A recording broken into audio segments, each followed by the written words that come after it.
Nashville's Chamber of Commerce is sounding the alarm over how metro schools are preparing students for college. But it turns out even the chamber may not have the full story. News Channel 5 Chief Investigative Reporter Phil Williams was there when the chamber made this announcement today. You know, the chamber puts out an education report card every December, and earlier this year, the school system boasted that ACT scores were up.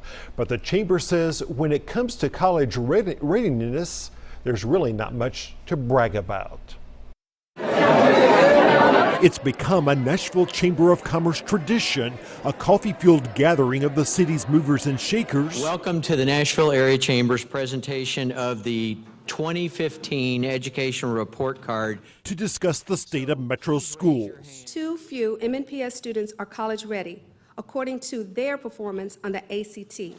One of the concerns, the percentage of metro graduates taking the ACT college admissions test and scoring at least a 21. That's the minimum needed for Tennessee's Hope Scholarship. That number has inched up over the last 3 years, but the chamber notes it's a long way from the school system's goal of 50%. The district's growth in this area has marginally increased for the last 5 years, but the pace is hardly fast enough. Still, the co-chair of the Chamber's Education Committee says they were not told what we discovered, that the school district's own numbers showed that out of last year's graduates, only 87% took the state-mandated test, raising questions about whether there were really any gains at all. So I would like to hear why there were only 87% that took the test. I'm not sure about that. Whether other 13% didn't take the test. I'm not sure about that. Can the district investigate itself?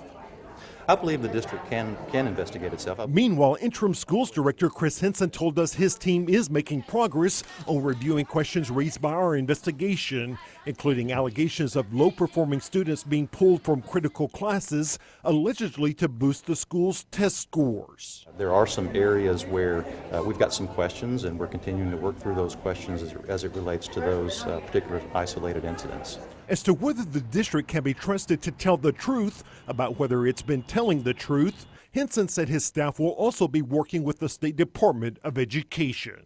If there are other concerns about that, we're going to involve state agencies in looking at anything that somebody would question, because they want to be sure that the data is accurate as well as we do. Now, during the course of their presentation, Nashville Chamber officials repeatedly referred to students taking the ACT in the 11th grade. That's the law. But our investigation discovered that's not necessarily what Metro Schools does. According to their own documents, struggling students may be allowed to wait until the 12th grade, which would be a way to boost scores. Right. Well, this investigation clearly opening a lot of eyes, whether it comes to the state lawmakers or the chamber. Absolutely. All right. Thank you, Phil.